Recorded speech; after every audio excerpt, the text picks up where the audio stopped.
All Saints Day is coming, and one of the longest running crime busters of the 20th century wasn't born in Hollywood or on radio, but on the printed page.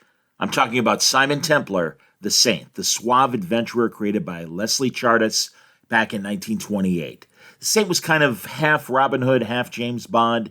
He'd steal from crooks, get into the rich, and hand out justice with a smirk.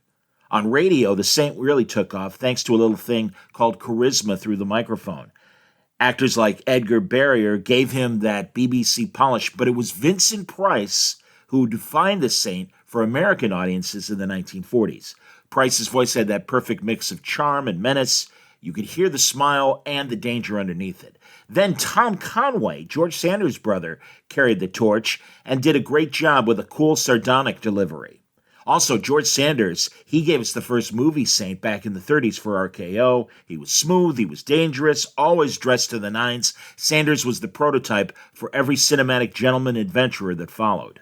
Then came the TV era and Roger Moore making Simon Templar cool. From 1962 to 1969, The Saint was much-see spy-era television.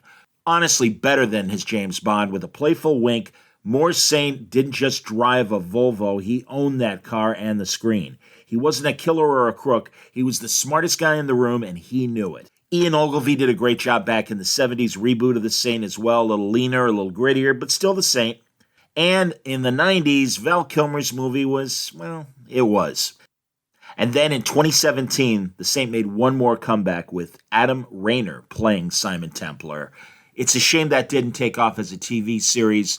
They were really going to build a whole mythology behind him, even bringing back Roger Moore and Ian Ogilvy in the pilot as well. A dozen faces, a dozen voices, but just one soul. Simon Templar endures because he's the trickster we all want to be.